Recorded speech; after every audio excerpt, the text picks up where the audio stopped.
Hello friends, इस वाले video में एक इलेक्ट्रॉन इंजीनियर कंपनी के बारे में बात करेंगे।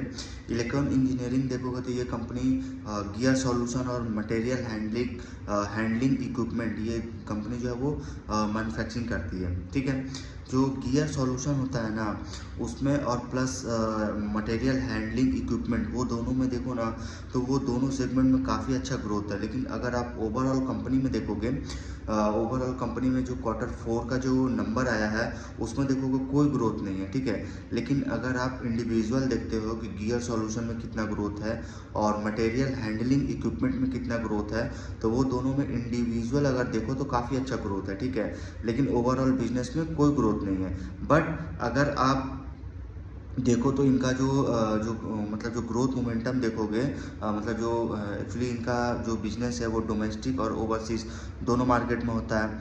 तो जो डोमेस्टिक मार्केट में जो इनका बिजनेस होता है उसमें देखोगे तो काफ़ी अच्छा ग्रोथ मोमेंटम है। ठीक है, देन उसके साथ साथ इनका देखोगे तो जो बाहर के जो मार्केट में जो प्रॉब्लम है वो इसलिए क्योंकि जो ये जियो पॉलिटिकल जो प्रॉब्लम चल रहा है। ठीक है, जो नियर टर्म में जो जो मतलब ग्लोबल कंपनीज के जो प्रॉब्लम चल रहे हैं, ग्लोबल चैलेंजेस जो हो रहे हैं, ठीक है, तो उसके वजह से देखोगे नियर टर्म में जो है काफ़ी ज़्यादा इम्पैक्ट पड़ रहा है इन सब कंपनी में, क्योंकि इन सारे कंपनियों के बिजनेस डोमेस्टिक और एक्सपोर्ट मतलब बाहर ग्लोबल कंट्री में भी इनका प्रेजेंस है। ठीक है, वहाँ भी इनका जो है मैन्युफैक्चरिंग प्लांट वगैरह है, फैसिलिटी वगैरह है। ठीक है, ऑफिस वगैरह है। देन उसके साथ साथ इनके डिस्ट्रीब्यूशन एंड डीलर है। ठीक है, तो कस्टमर रिप्रेजेंटेटिव है। तो इन सब की वजह से देखो तो जिनका बिजनेस इंडिया के साथ साथ बाहर भी है उनको जो है थोड़ा बहुत चैलेंजेस आ रहे हैं, क्योंकि ये चैलेंजेस देखो तो ये नियर टर्म के चैलेंज है। ठीक है, लेकिन आने वाले टाइम में ये ठीक हो जाएंगे। देखो अभी जैसे देखोगे जो मार्केट का जो पोजीशन है तो काफ़ी अच्छा है, क्योंकि अभी देखो मार्केट जो काफ़ी तेज़ी से चल रहा है। ठीक है, लेकिन इस वाले में देखोगे जो इनका जो डोमेस्टिक और जो ओवरसीज़ में जो प्रेजेंस है, तो डोमेस्टिक में काफ़ी अच्छा मोमेंटम है, बट ओवरसीज़ में देखोगे तो ग्लोबल चैलेंजेस की वजह से थोड़ा बहुत इसमें प्रॉब्लम आ रहा है नियर टर्म में। ठीक है, देन कंपनी जो है ओवरसीज़ में देखोगे जो ओवरसीज़ बिजनेस है उसमें जो है कंपनी एक्सपांडिंग पर फोकस कर रही है अक्रॉस मल्टीपल जियोग्राफिक्स। मतलब जो ओवरसीज़ कंट्री मतलब ओवरसीज़ बिजनेस जो है इनका, तो ओवरसीज़ बिजनेस में बाहर के जो कंट्री है, जैसे इनका काम जो होता है ना, जैसे हो गया आई थिंक नीदरलैंड हो गया, उसके साथ साथ बहुत सारी मतलब बाहर ओवरसीज़ में इनका काम होता है कंट्री में। तो उसको जो है कंपनी उस पर फोकस कर रही है उसको और एक्सपांड करने का। ठीक है, और अलग अलग कंट्री में जो है अपना बिजनेस जो है वो एक्सपांड करने पे फोकस कर रही है।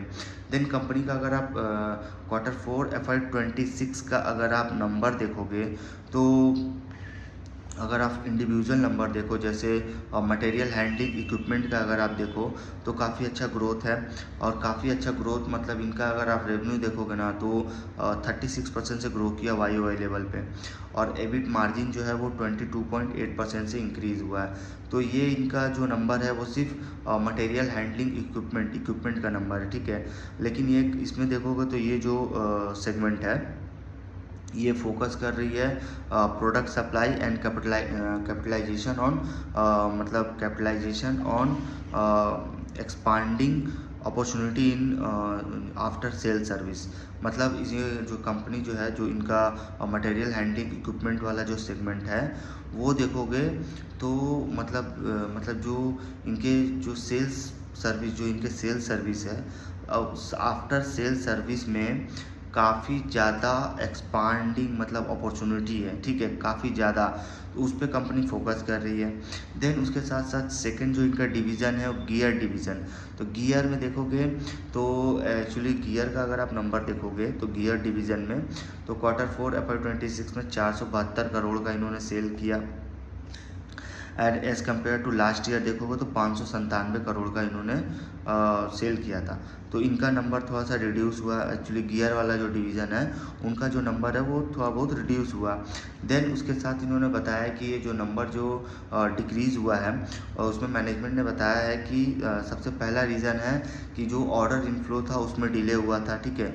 ऑर्डर इनफ्लो के साथ साथ इनका जो ऑर्डर इनफ्लो जो डिले हुआ उसके साथ साथ जो इनका एक्सटेंडेड डिस्पैच शेड्यूल्स एंड हाँ मतलब जो एक्सटेंडेड डिस्पैच शेड्यूल्स मतलब जो ऑर्डर इनफ्लो हुआ था उसके साथ उनका जो डिस्पैच करने का जो शेड्यूल था वो एक्सटेंड हो गया था, बढ़ गया था, ठीक है।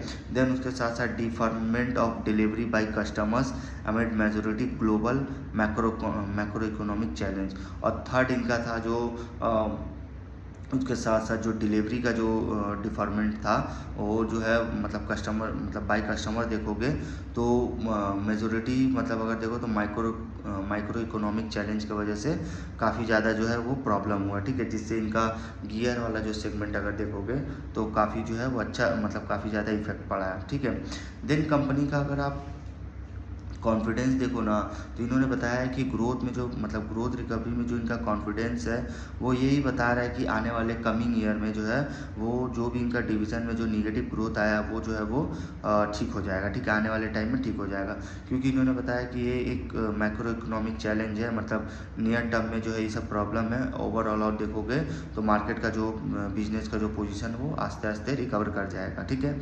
देन कंपनी ने बताया है कि जो इनका डोमेस्टिक और ओवरसीज दोनों में जो इनका ग्रोथ है दोनों में जो है काफ़ी अच्छा डिमांड है, ठीक है। लेकिन अगर आप वही इंडिया में अगर देखोगे तो इंडिया में जो इनके प्रोडक्ट में जो डिमांड आएगा उसमें जो है कुछ सेक्टर इनको जो है वो ड्राइव करेंगे। जैसे अगर आप स्टील हो गया, पावर हो गया, सीमेंट हो गया, तो इनसे एक्सपेक्टेशन है कि ये जो सेगमेंट जो है वो एक्सपांड करने से काफ़ी ज़्यादा जो है इनके इंडिया वाले जो बिजनेस मतलब जो material handling equipment gear solution in सब में जो काफ़ी अच्छा बेनिफिट मिलेगा।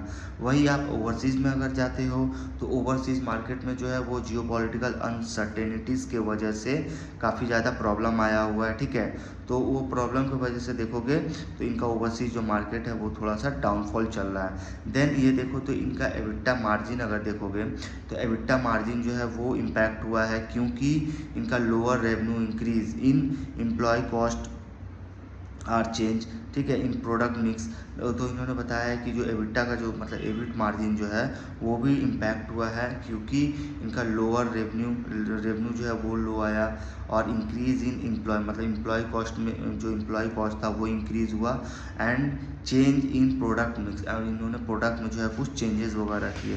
तो इन सब के रीज़न जो है जिससे इनका जो एबिटा था जो एबिट जो मार्जिन था वो जो है काफ़ी ज़्यादा इम्पैक्ट हुआ। देन गियर डिवीज़न में अगर देखोगे तो गियर डिवीज़न का जो ऑर्डर इनटेक अगर देखोगे Q4 FY26 का तो 550 करोड़ का इनका order as compare to 497 crore in Q4 FY25 में था। अभी आप इनके हाथ में ऑर्डर देखो तो 894 करोड़ का इनका ऑर्डर है गियर डिवीज़न में। और MHE देखोगे मतलब मटेरियल हैंडलिंग इक्विपमेंट में देखोगे तो इनका ऑर्डर जो है वो इनटेक था Q4 FY26 में 107 करोड़।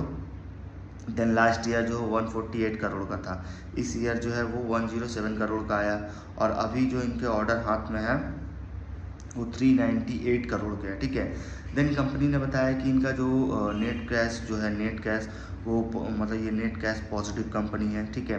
देन उसके साथ साथ कंपनी ने बताया कि जो मैन्युफैक्चरिंग और असेंबलिंग प्लांट जो है जैसे UK, Sweden, USA, Netherland and इसके साथ साथ इंडिया, तो ये सारे जो कंट्री में इनके जो मैन्युफैक्चरिंग और प्लांट जो है वो जो है इन्होंने असेंबल किए हैं।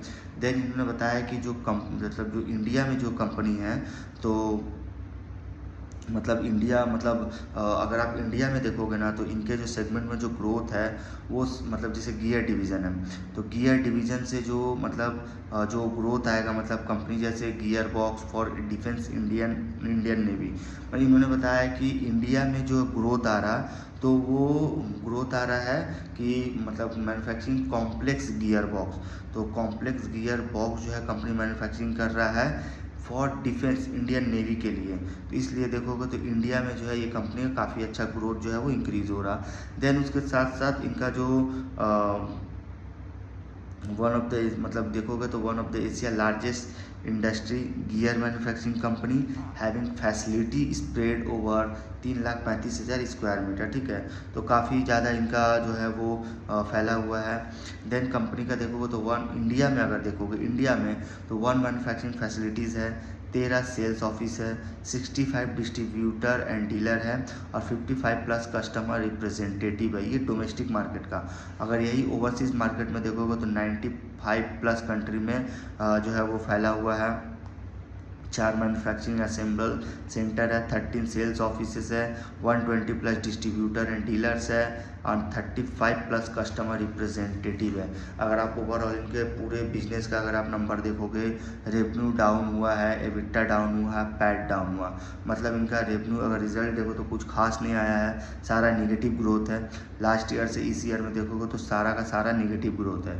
बट इनके जो इंडिविजुअल सेगमेंट है, जो gear segment, material handling, equipment, इन दोनों में काफ़ी अच्छा ग्रोथ है। लेकिन ओवरऑल बिजनेस का परफॉर्मेंस देखो तो 0/0, मतलब सारा निगेटिव है। रेवेन्यू निगेटिव है और उसके साथ साथ एबिटा निगेटिव है, पैट जो है वो भी निगेटिव है।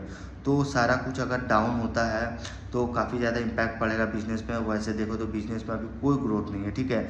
और आने वाले कमिंग ईयर में मैनेजमेंट ने बताया है कि आने वाले टाइम में जो है इनका बिजनेस जो है काफ़ी अच्छा, काफ़ी तेज़ी से ग्रो करेगा। इंडिया में ही नहीं बल्कि ओवरसीज़ मार्केट में जो है वो ग्रो करेगा, क्योंकि ओवरसीज़ मार्केट में जियोपॉलिटिकल का जो प्रॉब्लम चल रहा है, जो चैलेंजेस चल रहे हैं, वो जो है नियर टर्म में है। लॉन्ग टर्म में जो है काफ़ी जो प्रॉब्लम होंगे वो साइड हो जाएंगे, ठीक है। तो इनसे क्या होगा, इनके कंपनी में काफ़ी अच्छा ग्रोथ आएगा, ठीक है। तो इस वीडियो में यहीं तक रखते हैं, ठीक है। ये छोटी कंपनी है, बहुत छोटी कंपनी है। और अगर आपको वीडियो इन्फॉर्मेटिव लगे please like share and subscribe करें। Okay bye.